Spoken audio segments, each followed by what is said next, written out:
well-regulated militia being necessary to the security of a free state, the right of the people to keep and bear arms shall not be infringed. Welcome to another edition of Bearing Arms, Cam and Company. My name is Cam Edwards. Glad you're with me on the program today.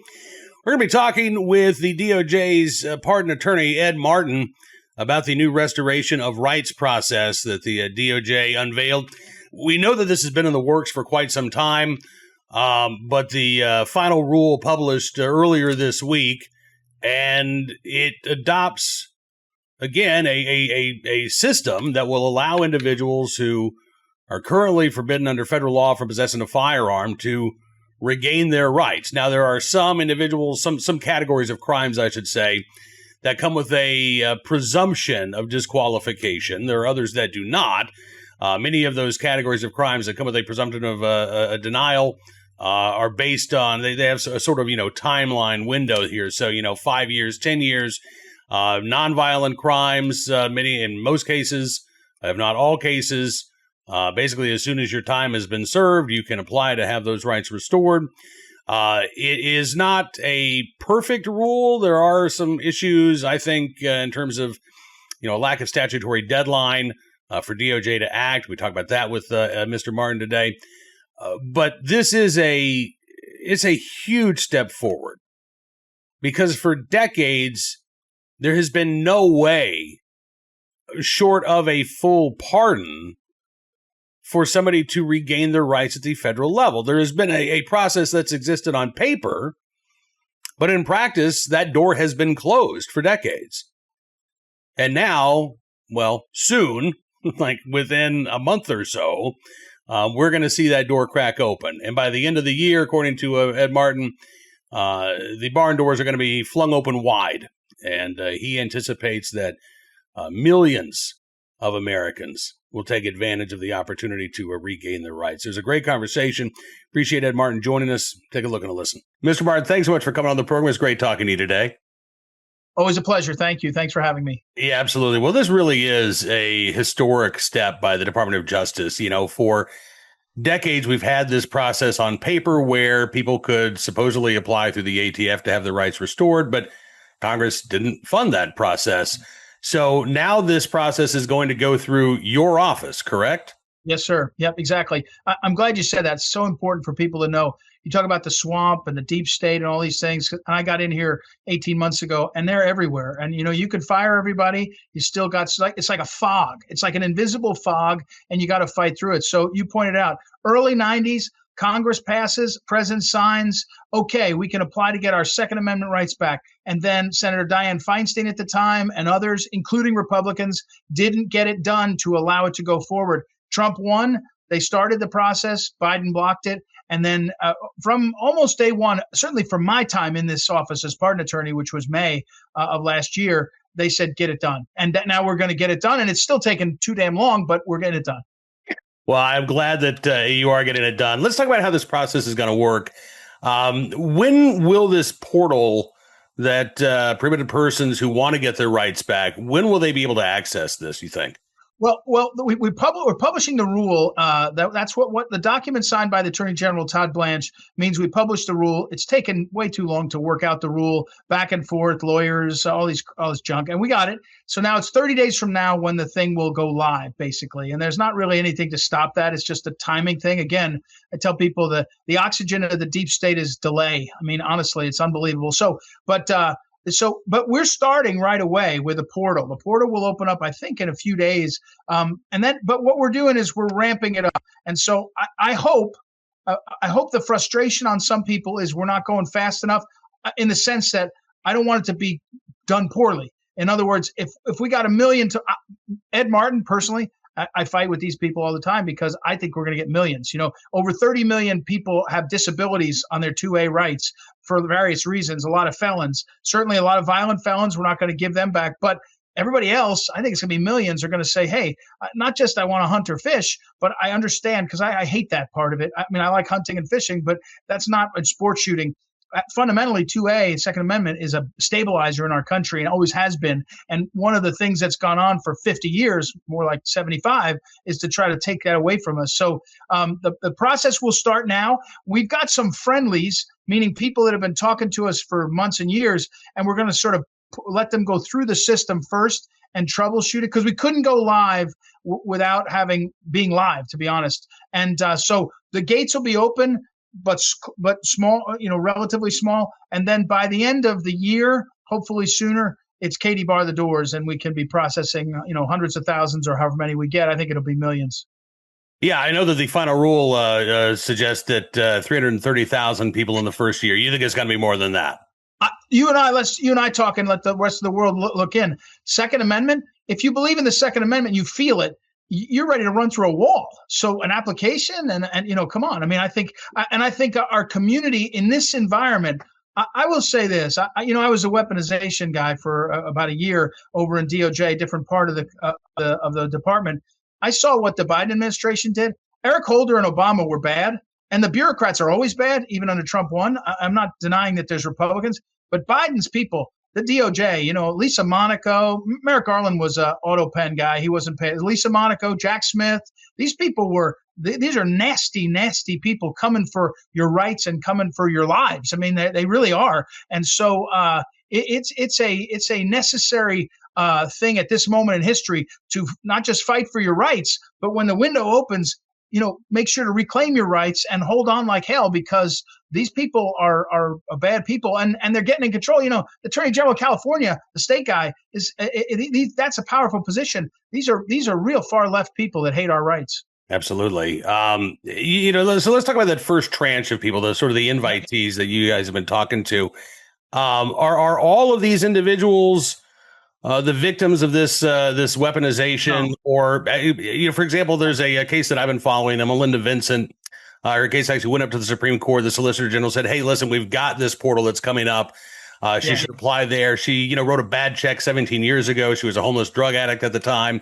She has turned her life around. She's a drug counselor now, working with the state of Utah.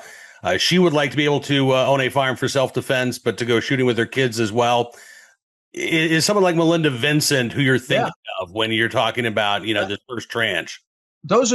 Yes. And to me, those are the easy ones. The harder ones are when somebody the hardest one for me is when people plead guilty to a charge that adds a violent when it really wasn't their thing, right? They say plead guilty to a conspiracy to drugs, and you only get a year in jail, but there's a gun involved. Now, years later, you're like, I wasn't the one with the gun. I was driving the car, like that. And the momentum of our legal system is anti-gun, so it's not good.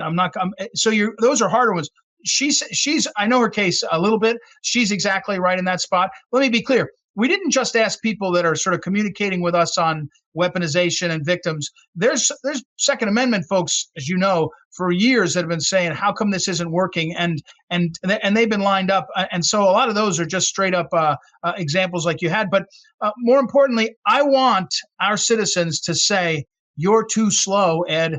I mean, keep after us, because I want to make the argument we got to go faster and faster and faster. And we're pushing on the processing. We do background checks. It's like when people apply for a pardon, we do a background check, not because I'm sitting in judgment, but because in case you had 7 more crimes and we don't know about it, we're looking at your application. We want to do this in a way that nobody gets disadvantaged by mistakes, but we also want to be fearless. Second Amendment rights trump my trepidation over whatever, and find ways through. One thing that will happen is people will get denied and they can challenge in court. And I hate the courts. I don't trust the judges at all. And one of the things I say to our team is, let's try to make the exceptions ahead of time so we can see, like the one example I gave you, if somebody pleads guilty to a conspiracy and there's a gun involved with another guy, then let's allow because you can make the argument in your application, hey, this is what happened. And I can say, fair enough, that's a good exception, and go. Now other people can see that as a way to go forward. So I wish it was as simple as me signing the piece of paper, giving it back. I feel like that's a lot of what we need, but we're going to go through this process and we're going to make it work. And thank goodness President Trump and AG Blanche have been so supportive, because it takes a lot to push through the swamp. Yeah, absolutely. One of the things about the rule, there is no statutory deadline for the DOJ to act. Now, I know that in the rule itself, there is an indication that maybe that would change in the future. Would you like to see at some point Yeah, after this is ramped up and you've got the yeah. process in place, you know how it works? Would you like to see some sort of deadline for the DOJ to act? Because I think the concern is you get an unfriendly administration in there, and all of a sudden the firewall goes up, and now nobody's getting approved. Well, and it's even more cynical than that. You know, when I was U.S. attorney here in D.C., I had a woman come in and she said, "Can I meet with you?" Meet with me. And she said, "I want my concealed carry in D.C." And I go on the portal and I try to sign up. And the course that part of the course, that I'm supposed to take, maybe it's in-person part, is 7 months away. And I said, that can't be true. And we went on and she showed me.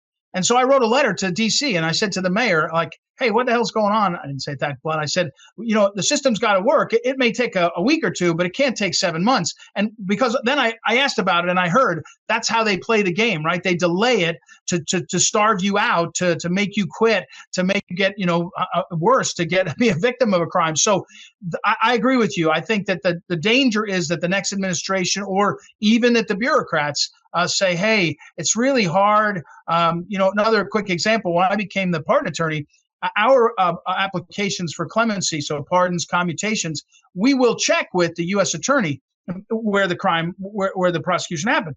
Well, fair enough. I mean, why not? You should. But what we were doing before I came in was we'd send notification, and until the U.S. attorney responded, we wouldn't go forward. And it could take months and years. And my point was, wait, ask them their opinion and give them 30 days and say, if you're going to get back to us, you got 30 days. If not, we're moving on without you, because we're not going to make these citizens have to wait. Whether they're in jail or not, whether they're convicted or not, whether they lost their 2A or not, they're still American citizens. They should be treated in this way. So, yes, I'm frustrated by that, by the lack of a firm deadline.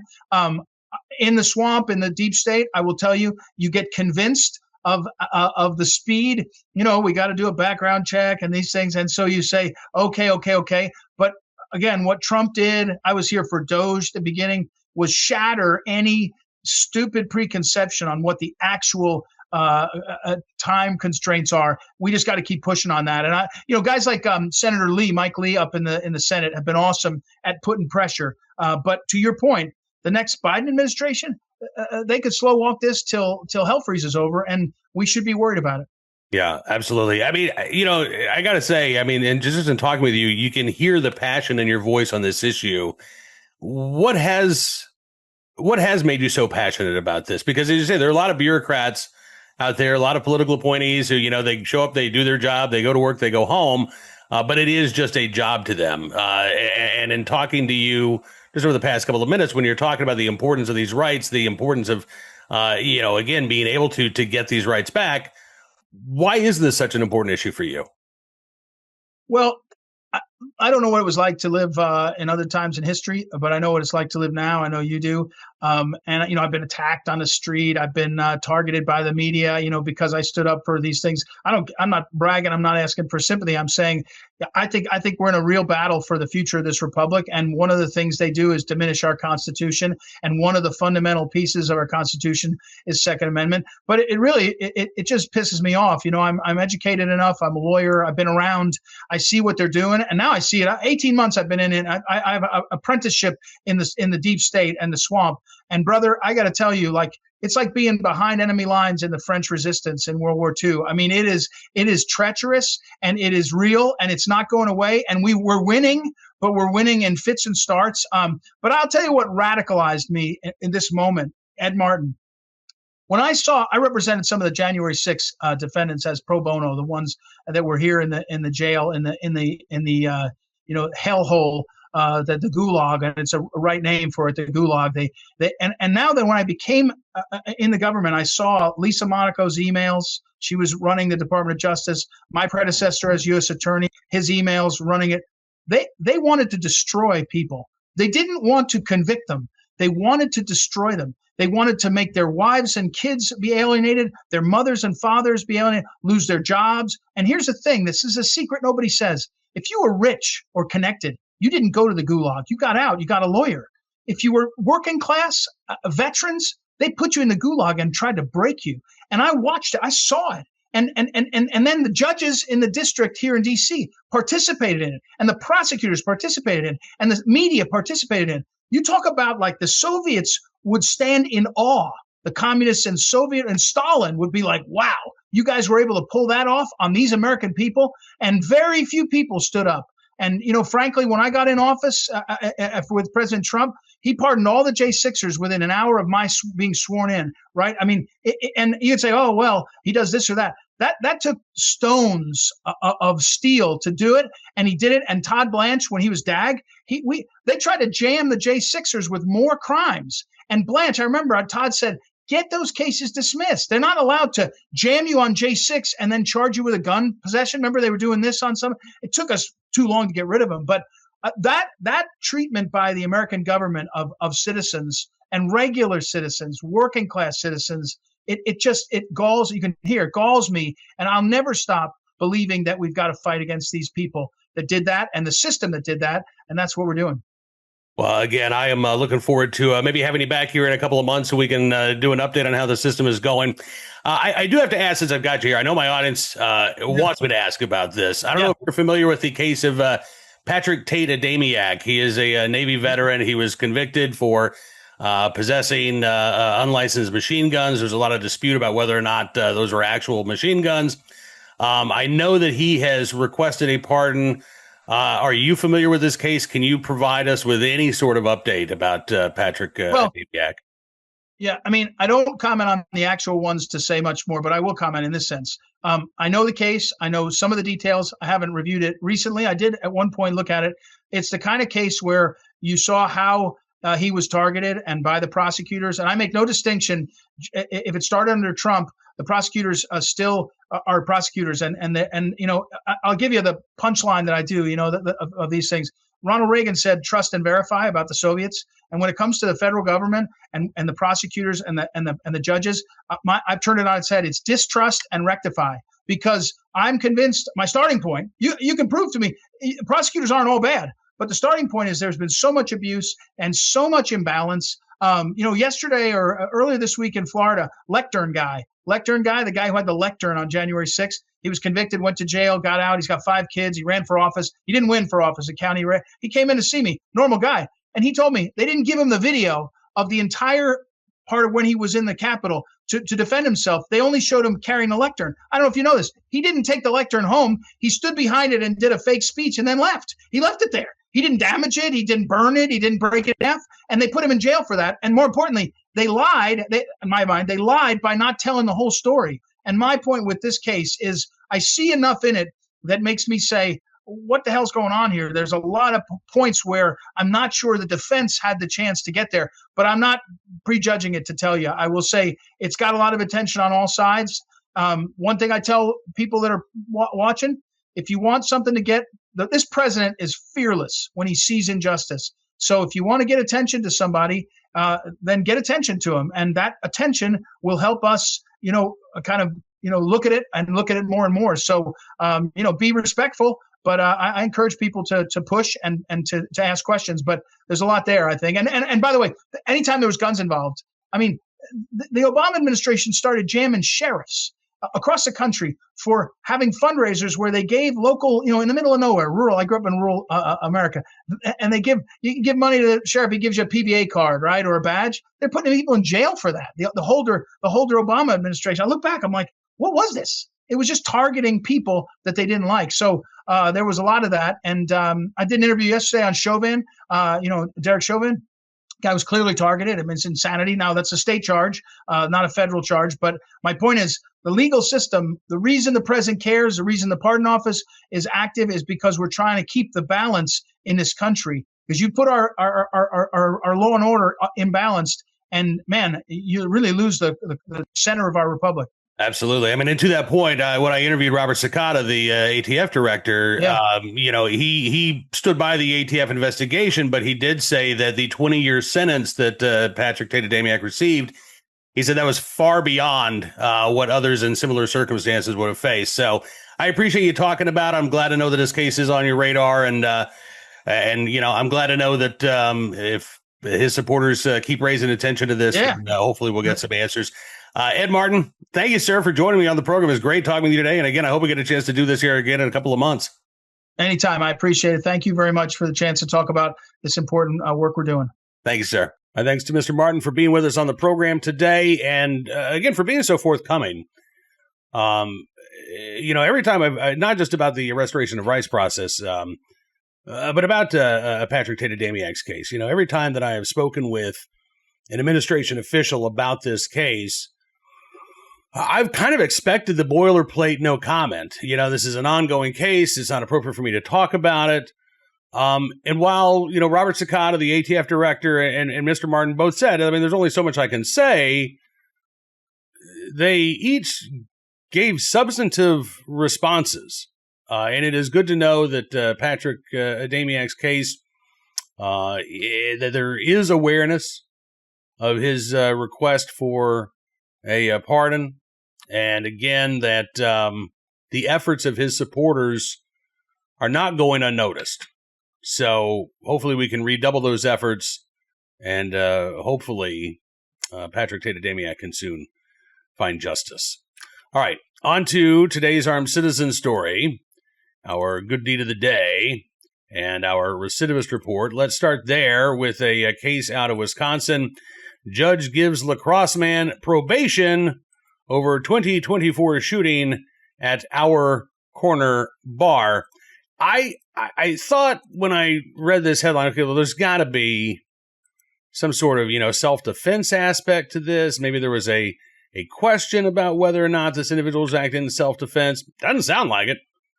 According to WXOW, La Crosse County Circuit Judge Mark Huseman sentenced 38-year-old Ryder Ott to 5 years probation on Tuesday. If he violates the terms of his probation, Ott would serve 3 years in prison, followed by 3 years of extended supervision. Court records show that Ott pleaded no contest in May to second-degree recklessly endangering safety with a dangerous weapon, as well as possession with intent to deliver Schedule IV drugs, both as a repeat offender. The case involves a shooting on September 1st, 2024, again at the Our Corner Bar. Prosecutors allege that Ott confronted a person with a knife and a firearm before shooting that person in the leg.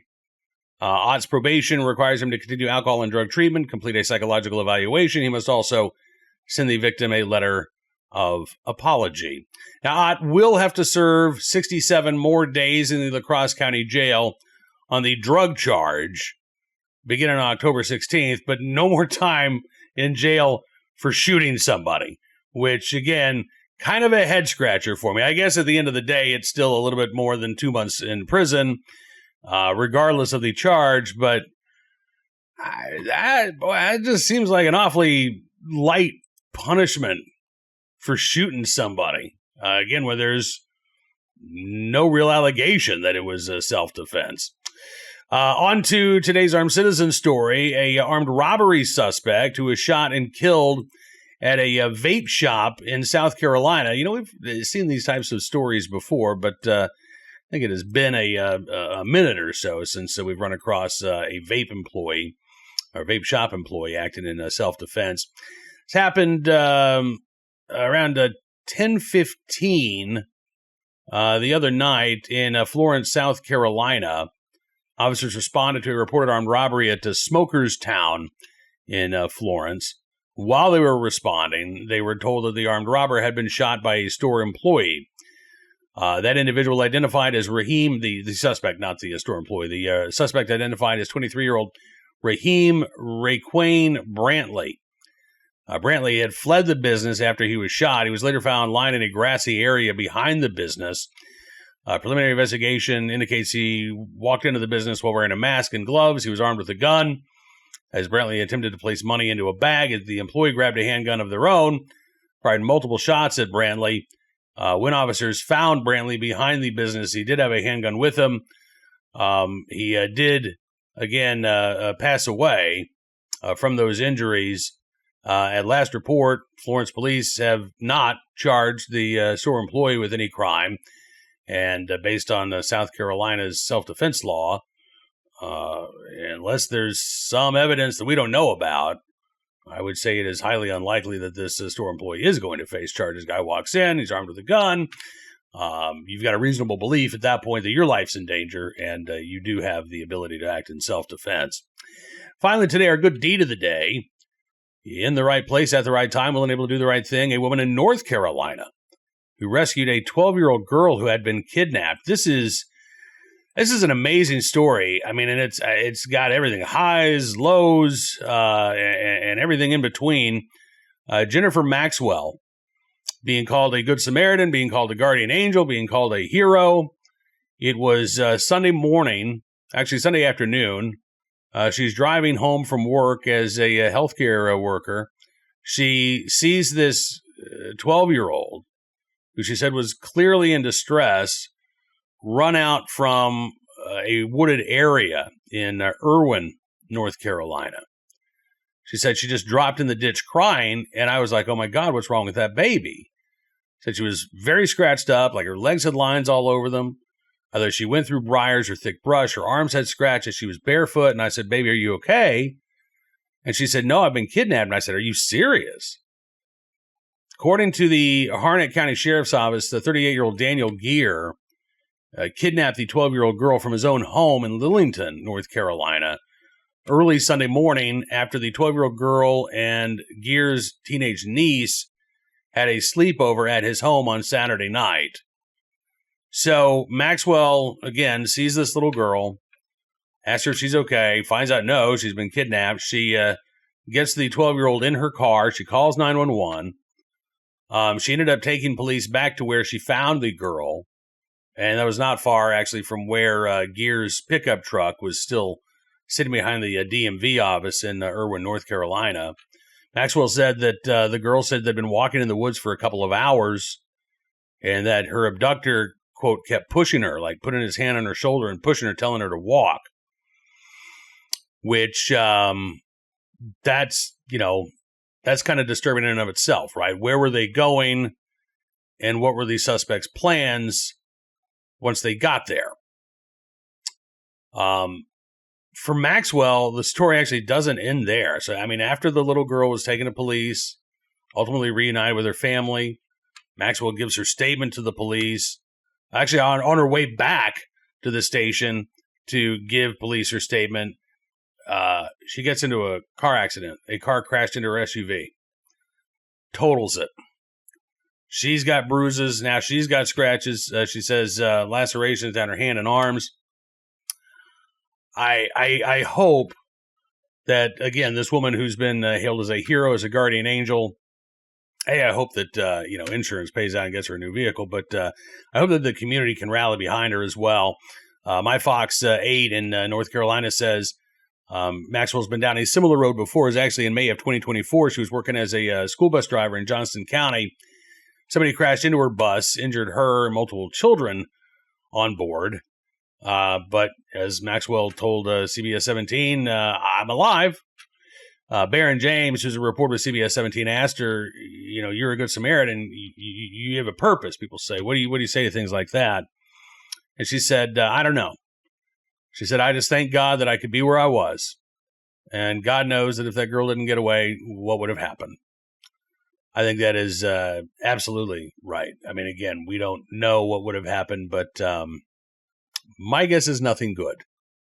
And in the right place, at the right time, willing and able to do the right thing for a little girl in need. Jennifer Maxwell, we thank you for your very, very good deed. And again, I hope that the community is able to rally behind you and make sure that you can get where you need to go and that you recover from your injuries on a Sunday afternoon. Now, that's going to do it for this edition of Bearing Arms Cam and Company. I want to thank you for being a part of the program as always. Looking forward to seeing you back here again tomorrow.